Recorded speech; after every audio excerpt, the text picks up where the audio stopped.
আসসালামু আলাইকুম রহমতুল্লাহি ওয়া বারাকাতুহু। আমরা এখন পশ্চিমাদের সভ্য এবং মানবিক জাতি হিসেবে মনে করি। তাদের ইতিহাস ছিল অনেক ঘৃণ। তারা প্রতিবেশী দেশের লাখ লাখ মানুষ মারা গেলেও তারা ছিল নির্বিকার। ঘটনাটা 1845 সালে ইউরোপের আকাশে যেন দুঃসময়ের ছায়া ঘনিয়ে এসেছে। তীব্র দুর্ভিক্ষ আয়ারল্যান্ডের মাটিতে শুরু হয়েছিল।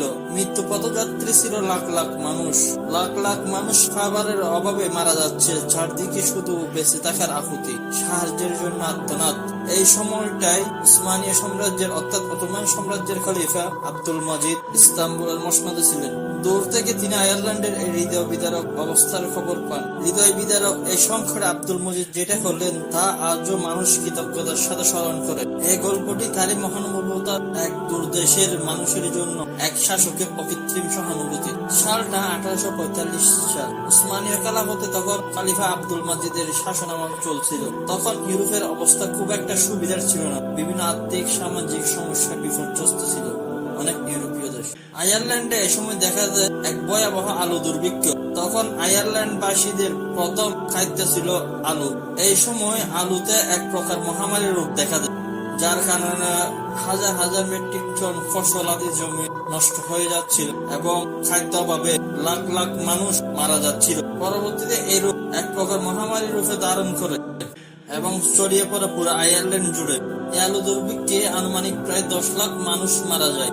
আয়ারল্যান্ডের এই দুর্দশা দেখে এগিয়ে আসেন তখনকার উসমানীয় সাম্রাজ্যের খলিফা আব্দুল মজিদ। তিনি এ খবর শুনতে পেয়ে তৎক্ষণিক সিদ্ধান্ত নেন জরুরিভাবে 10,000 স্টার্লিং, যা বর্তমান মূল্য প্রায় 17 লাখ মার্কিন ডলার, সাহায্য পাঠানো আয়ারল্যান্ডবাসীর জন্য। কিন্তু বাদশাদের তখনকার ইউরোপের মূলক তাদেরই প্রতিবেশী দেশ ইংল্যান্ড।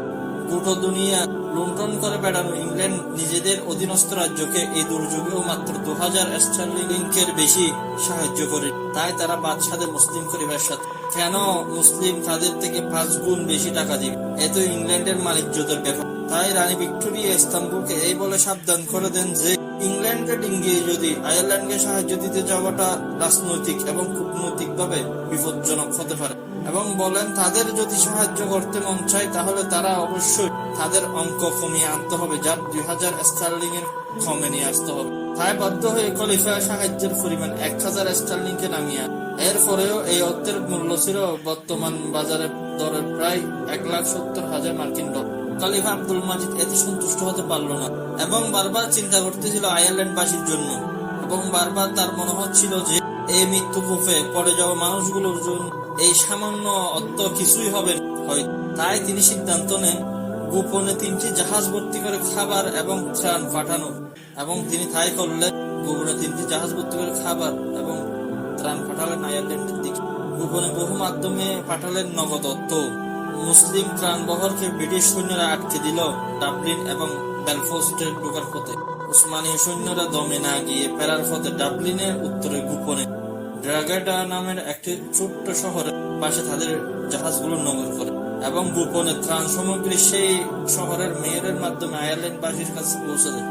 ইউরোপের বাঘা বাঘা লুটেরা দেশ থাকতেও মুসলিম শাসকের এই ভালোবাসা আর সাহায্য আবির্ভূত করে আয়ারল্যান্ডের মানুষকে।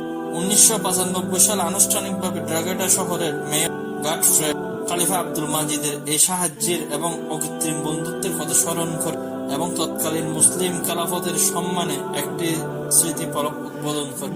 এখনো যদি সে ড্রাগেডা শহরে যান তো দেখবেন সেখানকার বিখ্যাত ফুটবল ক্লাব ড্রাগেডা ফুটবল ক্লাবের লোগোতে উসমানীয় খেলাফতের প্রতি সম্মান জানানোর নিদর্শন হিসেবে মুসলমানদের অর্ধচন্দ্র ও হেলাল সেতেরা অঙ্কিত আছে।